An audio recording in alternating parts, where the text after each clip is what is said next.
सहनाववतु सहनौ भुनक्तु सह वीर्यं करवावहै तेजस्विनावधीतमस्तु मा विद्विषावहै ॐ शान्ति शान्ति शान्तिः।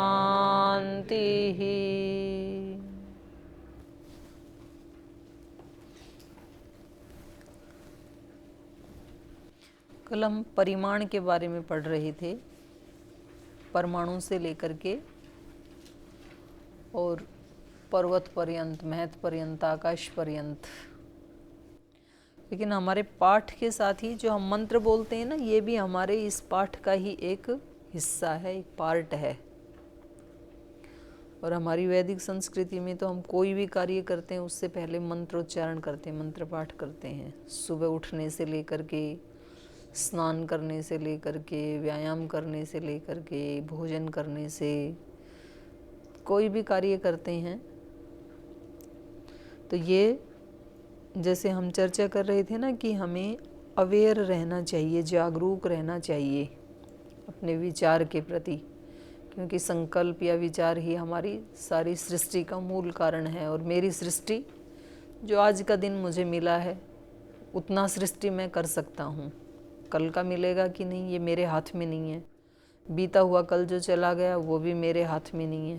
आज वाला कर सकता हूँ, आज की सृष्टि मेरे लिए, क्योंकि मेरी सृष्टि तो वही है ना जो मेरी दृष्टि है। तो मेरी सृष्टि आज मेरे हाथ में है। तो इसमें केवल मेरे अवेयर रहने मात्र से सारा काम ठीक होगा ऐसा नहीं है। उसमें ईश्वर की कृपा को, ईश्वर शरणागति को साथ जोड़ के रखना हमेशा, ये हमारे ऋषियों का अनुभव है। इसलिए वो अध्ययन अध्यापन से पहले इस मंत्र का उच्चारण करते हैं, सहनाववतु।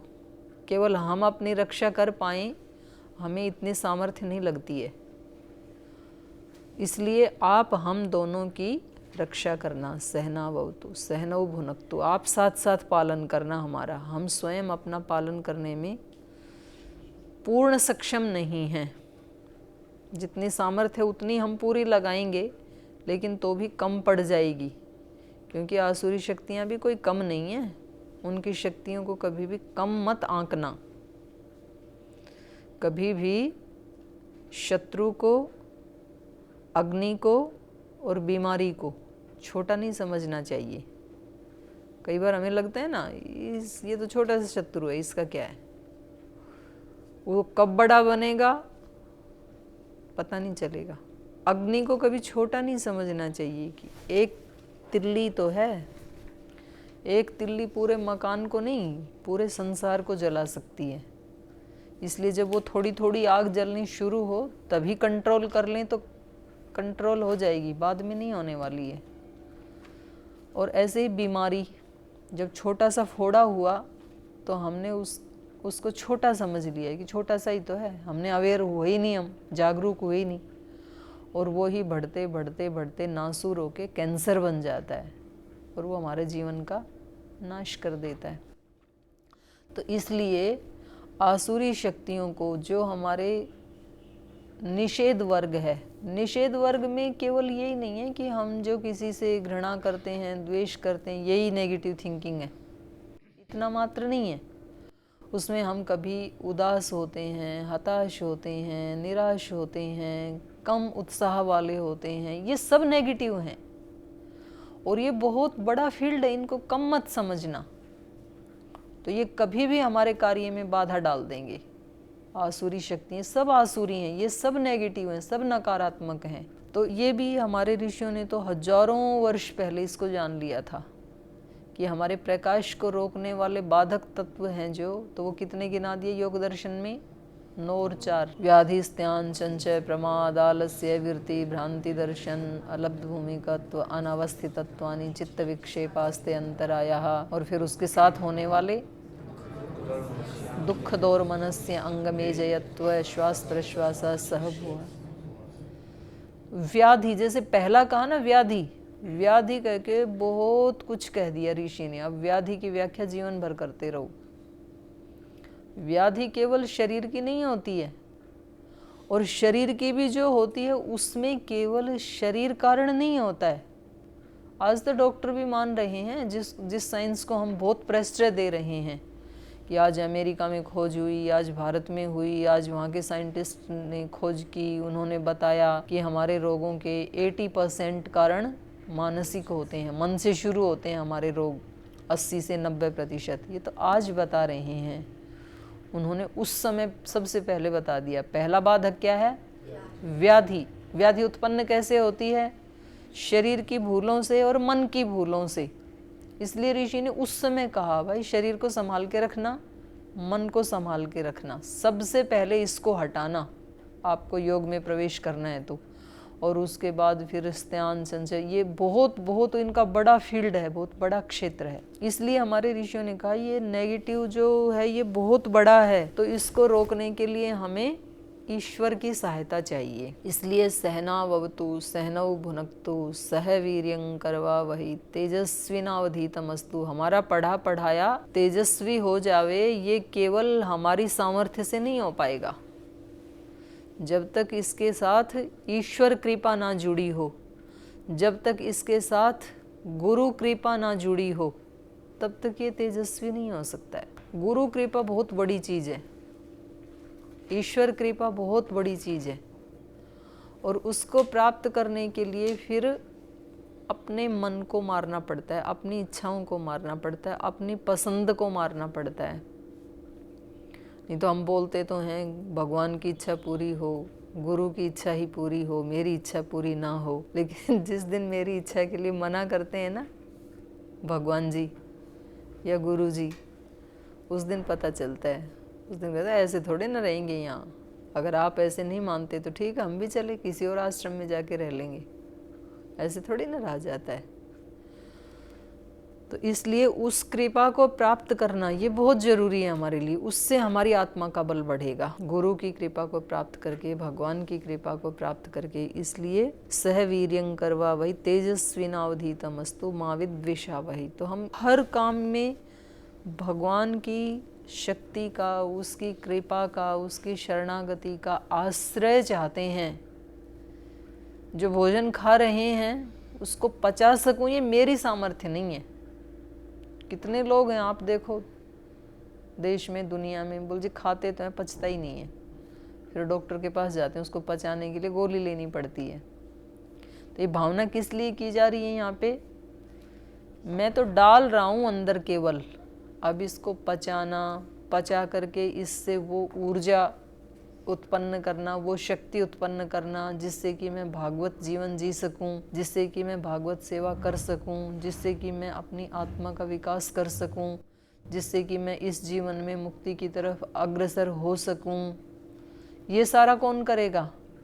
ईश्वर कर सकता है। इसलिए यहाँ पर भोजन को भी चुचकार के खाया जाता है, उसमें भावना भर के खाया जाता है। एक छोंक तो पाचक लगाता है, दूसरा छोंक खाने वाला साधक लगाता है। छोंक नहीं लगाया तो वो अंदर काम नहीं करेगा। इसलिए मना करते हैं कि खाना खाते समय बोलना भी नहीं है, नहीं तो भावना टूट जाएगी। खाना खाते समय टीवी भी नहीं देखना है, नहीं तो भावना तो वहाँ जुड़ जाएगी। आप क्या खा रहे हैं आपको पता ही नहीं।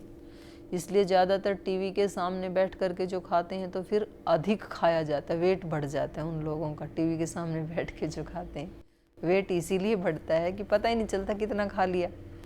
पहले चिप्स आए वो भी खा लिए, बाद में सूप आया वो भी पी लिया, बाद में बिस्किट आए वो भी खा लिए, और खाना तभी खाया ही नहीं था, अभी खाना आएगा फिर वो भी खा लिया, और वो भी गलत पोजीशन में बैठ के खाया, गलत भावना से खाया। तो अंदर जाके उत्पत्ति भी क्या करेगा? गलत ही करेगा।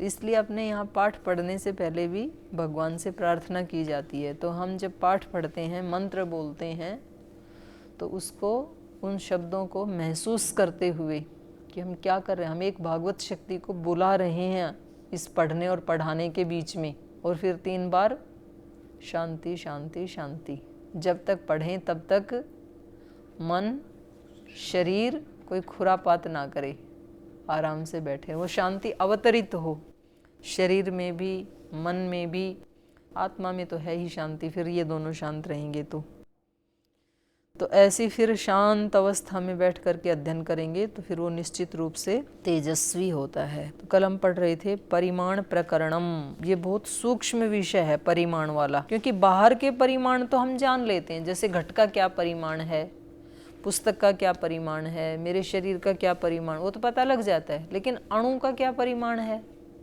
या द्व्यणुक का क्या परिमाण है, वो कैसे जानेंगे? तो बहुत सूक्ष्म है। तो उसको जानने के लिए तो फिर ऋषि चेतना पे जाना पड़ेगा।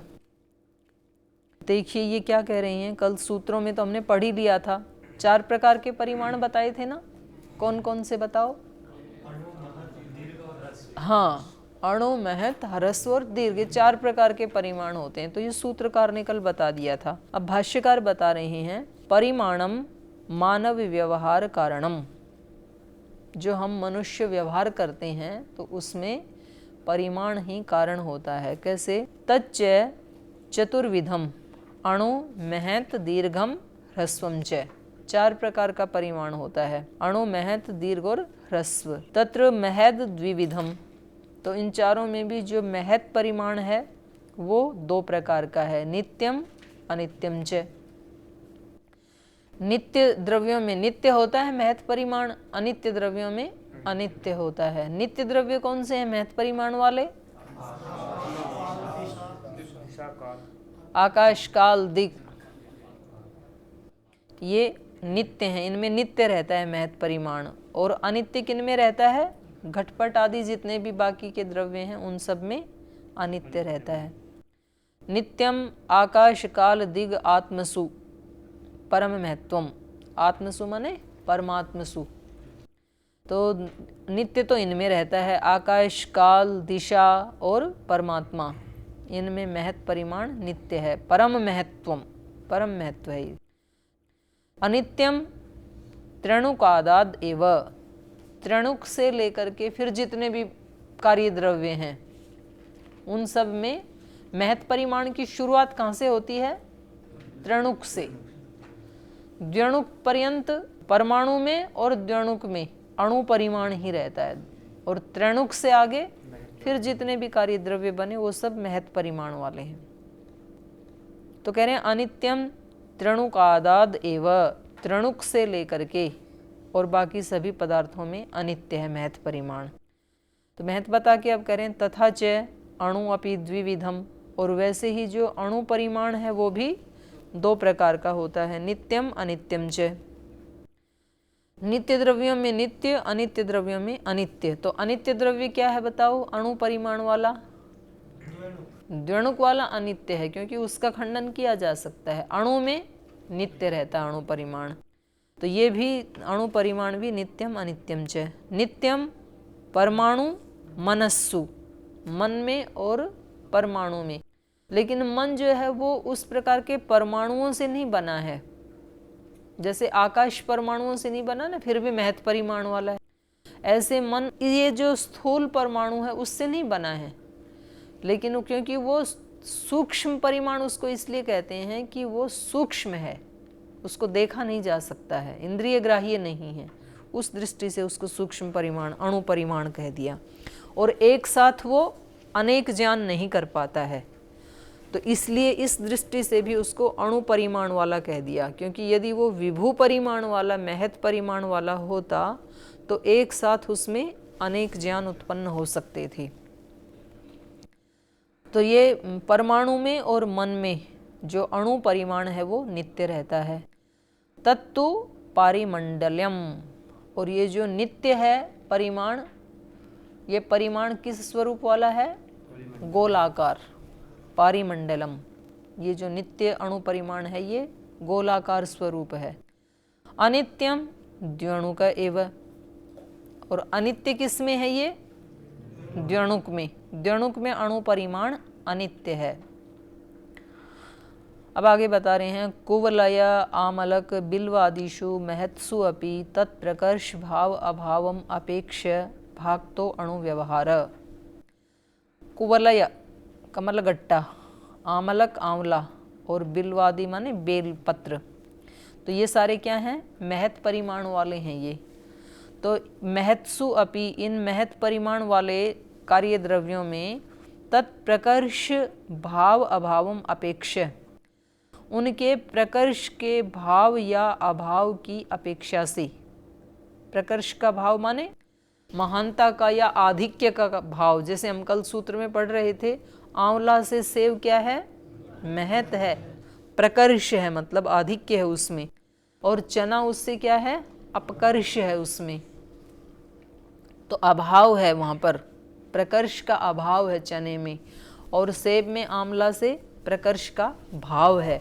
तो इस भाव और अभाव को की अपेक्षा से भाग तो अणु व्यवहार है। जो अणु व्यवहार किया जाता है महत द्रव्यों में वो गौण होता है। जब हम कहते हैं कि आंवला सेब से अणु है, सेब महत परिमाण वाला है, आंवला उससे अणु परिमाण वाला है, तो ये जो आंवला को अणु परिमाण कह रहे हैं ये इसके उत्कर्ष के अभाव में कह रहे हैं। सेब का जितना उत्कर्ष नहीं है ना इसका, तो उसका अभाव होने से इसको अणु कह रहे हैं। वास्तव में तो आंवला किस परिमाण वाला है? महत परिमाण वाला ही है। त्रेणुक से लेकर के आगे जितने भी कार्य द्रव्य हैं वो सब महत परिमाण वाले ही हैं, पर गौण रूप से अपेक्षा करके, प्रकर्ष के भाव और अभाव की अपेक्षा करके अणु व्यवहार उनमें गौण रूप से कह दिया जाता है। दीर्घत्व ह्रस्वत्वे च उत्पाद्य महत अणुत्व एकार्थ समवेते। दीर्घत्व ह्रस्वत्वे, दीर्घ और ह्रस्व ये प्रथमा का द्विवचन है। दीर्घ ह्रस्वत्व च उत्पाद्यम, जिन द्रव्यों में महत्व और अणुत्व है वो महत्व अणुत्व एकार्थ समवेते, वो उत्पत्तिशील हैं। दीर्घ ह्रस्वत्वे च उत्पाद्यम महत अणुत्व एकार्थ समवेते, एक ही अर्थ में समवेत रहते हैं ये। कौन? महत्व और अणुत्व, उत्पत्तिशील जो हैं। उत्पत्तिशील अणु महत्व किस में है? त्रणुक से लेके सभी में उत्पत्तिशील ही तो है महत। और अणु परिमाण उत्पत्तिशील किस में है? अणु परिमाण उत्पत्तिशील किन में है? द्व्यणुक में भी है और इन महत में भी है। जब हमने कहा कि आंवला सेब से अणु है, तो ये जो अणु परिमाण है ये कैसा है? उत्पत्तिशील है, गौण है, मतलब वो विनाश वाला भी है। तो यही कह रहे हैं कि ये जो दीर्घ ह्रस्वत्व जो है ना ये उत्पन्न होने वाले हैं। और ये किसके साथ उत्पन्न हो जाते हैं? महत्व अणुत्व एकार्थ समवेते। जैसे जिस पदार्थ में महत्व उत्पन्न होता है वैसे ही उसके साथ दीर्घत्व भी उत्पन्न हो जाता है, और जैसे किसी पदार्थ में अणुत्व उत्पन्न होता है उसके साथ ह्रस्वत्व भी उत्पन्न हो जाता है, ये कह रहे हैं। तो दीर्घत्व ह्रस्वत्वे च उत्पाद्यम महत अणुत्वे एकार्थ समवेते, एक साथ ही एक पदार्थ में ये एक साथ ही उत्पन्न होते हैं और एक साथ ही उत्पत्तिशील होते हुए रहते हैं। समिद इक्षु वंशादिषु अंजसा दीर्घेषु अपि तत्प्रकर्ष भाव अभावम अपेक्ष भाक्तो ह्रस्वत्व व्यवहार।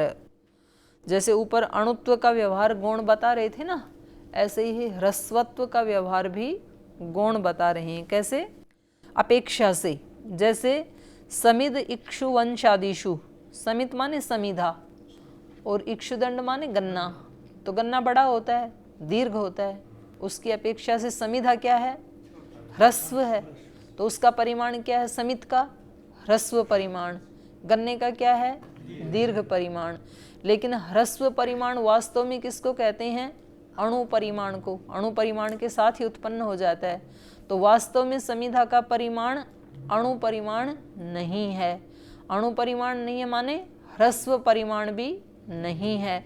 लेकिन उत्कर्ष के अभाव में, क्योंकि गन्ने की अपेक्षा से उसमें जो ह्रस्वत्व है वो गौण प्रयोग किया जा रहा है। जैसे ऊपर आंवले में अणुत्व का प्रयोग गौण किया जा रहा था, ऐसे ही यहाँ समित में गन्ने की अपेक्षा से ह्रस्व का गौण प्रयोग किया जा रहा है व्यवहार के लिए। तो समिद इक्षु आदिशु अंजसा दीर्घेशु अपि, यद्यपि वो दीर्घ ही हैं, समित भी दीर्घ परिमाण वाला ही है क्योंकि वो महत परिमाण वाला है, लेकिन तत्प्रकर्ष भाव अभाव अपेक्ष, लेकिन उसमें दीर्घत्व का, उसके प्रकर्ष के भाव और अभाव की अपेक्षा से, गन्ने की अपेक्षा उसमें उत्कर्ष का अभाव है, और जैसे माचिस की तिल्ली है उसकी अपेक्षा उसमें उत्कर्ष का भाव है, तो इसकी दृष्टि से तो वो दीर्घ बन जाएगा जो समित है, और गन्ने की दृष्टि से ह्रस्व हो जाएगा।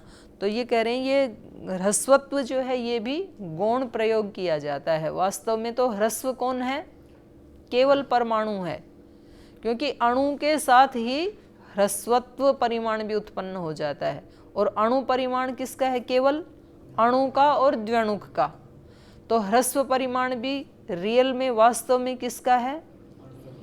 अणु का और द्व्यणुक का। तो अब कह रहे हैं अनित्यम चतुर्विधम अपि संख्या परिमाण प्रचय योनि। तो ये जो चारों प्रकार के परिमाण हैं, अणु, महत, दीर्घ और ह्रस्व, तो ये चारों ही, इनका हेतु, इनका कारण क्या है? संख्या परिमाण प्रचय योनि। अनित्यम, इनकी अनित्यता का कारण क्या बनेगा? या तो संख्या, या तो परिमाण, या तो प्रचय। प्रचय माने समूह, संयोग, संयोग विशेष को प्रचय कहते हैं। तो ये इसके योनि माने हेतु या कारण है। अब एक एक को दिखा रहे हैं। तो इसमें चाहे तो आप एक बार ना इसको हिंदी वाले को पढ़ लो, या पहले संस्कृत वाले को पढ़ लो फिर हिंदी को पढ़ लेना। पहले संस्कृत पढ़ लेते हैं। जैसे कह रहे हैं तत्र ईश्वर बुद्धिम अपेक्ष उत्पन्ना परमाणु द्व्यणुकेषु बहुत्व संख्या तई आरब्धे कार्य द्रव्ये त्रणुक आदि लक्षणे रूपादि उत्पत्ति समकालम महत्वम दीर्घत्वम च करोति।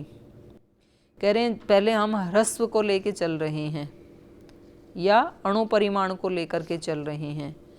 तो अणु परिमाण दो में होता है, परमाणु में और द्व्यणुक में।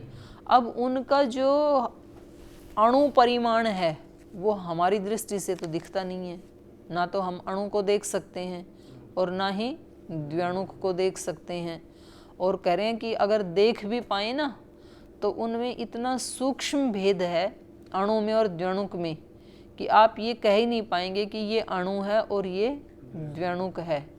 उसको केवल ईश्वरीय ज्ञान से ही उसको जाना जा सकता है, पहचाना जा सकता है, ईश्वर बुद्धि से। इसलिए यहाँ पर कहा तत्र ईश्वर बुद्धिम अपेक्ष, ईश्वर बुद्धि की अपेक्षा से उत्पन्ना परमाणु द्व्यणुकेषु, परमाणु में और द्व्यणुकों में। परमाणु भी बहुत सारे हैं और द्व्यणुक भी बहुत सारे हैं, इसलिए यहाँ पर बहुवचन दे दिया। परमाणु और द्व्यणुक के जो परिमाण हैं उनमें बहुत्व संख्या, बहुत सारे परमाणु हैं, बहुत सारे द्व्यणुक हैं। तई आरब्धे है, तो उनके द्वारा जो आगे फिर सृष्टि उत्पन्न होती है, प्रारंभ होती है द्व्यणुक के बाद। तई आरब्धे कार्य द्रव्य, जितने भी कार्य द्रव्य बने हैं उन सब कार्य द्रव्यों में त्रणुक आदि लक्षणे, वो सब कहाँ से उनकी शुरुआत हुई? त्रणुक से। द्व्यणुक के बाद त्रणुक बना और फिर बहुत सारे त्रणुक मिलते मिलते मिलते महत परिमाण, ऐसे ये सारा कार्य द्रव्य जगत बन गया। तो त्रणुक आदि लक्षणे रूप आदि उत्पत्ति समकालम, तो रूप आदि की जैसे ही उत्पत्ति हुई वैसे ही उसी काल में समकालम महत्वम दीर्घत्वम च करोति, तो उसी के साथ ही रूप आदि की उत्पत्ति के साथ ही उस वस्तु कार्य द्रव्य में महत्व परिमाण की भी उत्पत्ति हो गई और दीर्घत्व की भी उत्पत्ति हो गई। जैसे ये घट बना तो इसकी शुरुआत कहाँ से हुई? परमाणु से हुई। पहले एक परमाणु, फिर द्व्यणुक, फिर त्रणुक या त्रसरेणु उसी को कहते हैं, और फिर वो परमाणु मिलते मिलते मिलते ये कार्य द्रव्य बन गया। तो ये कार्य द्रव्य बनते बनते ही इसमें तीन चीज़ें एक साथ बनी। कार्य द्रव्य 4 चीजें बनी, कार्य द्रव्य, इसका रूप, महत्व परिमाण, दीर्घत्व। ठीक है, एक ही काल में 4 चीजें बन गई। तो कह रहे हैं तत्र ईश्वर बुद्धिम अपेक्षा उत्पन्ना परमाणु द्व्यणुकेषु बहुत्व संख्या तई आरब्धे कार्य द्रव्ये त्रणुकादि लक्षणे रूपादि उत्पत्ति समकालम महत्वम दीर्घत्वम च करोति। अब आगे बता रहे हैं, द्विर्बहुभिः महद्भिश्च आरब्धे कार्य द्रव्ये कारण महत्व अन्येन एव महत्वम आरभन्ते न बहुत्वम। तो देखो ऊपर जो बताया था ना, जितना भी ये कार्य द्रव्य बने, इनमें जो महत्व परिमाण है वो क्या है? अनित्य है। पहले अणु परिमाण परमाणु में, फिर द्व्यणुक में भी अणु परिमाण, और उससे फिर आगे त्रणुक आदि में महत्व परिमाण बन के ये सारा अनित्य। तो इस अनित्य का हेतु क्या है? यहाँ हेतु बना संख्या, क्योंकि पहले परमाणु संख्या में कितना था? एक परमाणु था। फिर वो संख्या में कितना हुआ? 2, पर उस 2 को भी ईश्वर देख सकता है, हम नहीं देख सकते हैं। फिर 2 के बाद बना त्रणुक, तो वो संख्या बढ़ गई ना। फिर त्रणुकों की भी संख्या बढ़ते बढ़ते क्या बन गया? घट। तो ये जो बना, ये जो अनित्य महत्व परिमाण है इसमें, इसका कारण क्या बना? संख्या। तो ये ऊपर बता रहे थे ना, अनित्यम चतुर्विधम अपि संख्या परिमाण परिचय योनि। तो यहाँ तो संख्या कारण बनी है इस अनित्य महत्व परिमाण की। अब परिमाण भी कारण बनता है अनित्यत्व का, उसका उदाहरण दे रहे हैं। तो ये कह रहे हैं द्वि बहु भी महद भी, 2 ऐसे कार्य द्रव्य हैं जो महत्व परिमाण वाले हैं। द्वि बहु भी, या तो 2 हों कम से कम, या तो फिर बहुत भी हो सकते हैं। तो द्वि बहु भी महद्भिश्च आरब्धे कार्य द्रव्य, कार्य द्रव्य कब बनेगा? कम से कम तो 2 त्रसरेणु हों, त्रणुक हों, या फिर बहुत सारे हों, तभी तो कार्य द्रव्य बनेगा। द्वि बहुद्भि महद्भि च आरब्धे कार्य द्रव्ये कारण महत्व अन्येन महत्व आरभन्ते। जो कारण में महत्व परिमाण था वही दूसरे कार्य द्रव्य में भी महत्व को प्रारंभ करता है। समझ में आ गया? जैसे इतने परिमाण वाला एक मिट्टी था, ठीक है, और इतने से परिमाण वाला दूसरा मिट्टी था। फिर इन दोनों मिट्टी को मिला के हमने, कम से कम 2 मिट्टी को मिला के एक तीसरा चीज बनाया, सकोरा बनाया या मृतपिंड ही बनाया, अभी कोई शेप नहीं दी उसको। तो एक ये मृतपिंड था, एक ये मृतपिंड था, दोनों महत्व परिमाण वाले थे। कम से कम 2 तो होने ही चाहिए, या तो 3 भी हो सकते हैं, 4 5 कितने भी हो सकते हैं, कम से कम 2 को लेके चल रहे हैं। एक ये महत्व परिमाण वाला पिंड था, एक ये थोड़ी थोड़ी मिट्टी थी। अब इससे एक तीसरा जो बन गया, तो ये तीसरा जो बना, इसका जो परिमाण है वो किसके बराबर होगा? इन दोनों के परिमाण के बराबर होगा। इन 2 संख्या के अकॉर्डिंग उसका परिमाण नहीं होगा, बल्कि इनके परिमाण के अनुसार इसका परिमाण होगा। ये कैसे पता लगा? संख्या के अनुसार नहीं हुआ, परिमाण के अनुसार हुआ। मान लो 2 जगह आपने पाव मतलब 250 ग्राम मिट्टी रखी, इधर भी 250 ग्राम, इधर भी 250 ग्राम, तो अगली कितनी बन गई? 500 ग्राम। 500 ग्राम का एक गोला बन गया। अब इसका परिमाण कितना है? इन दोनों के जितना, जितना इनका और इनका था, संख्या के अनुसार नहीं है।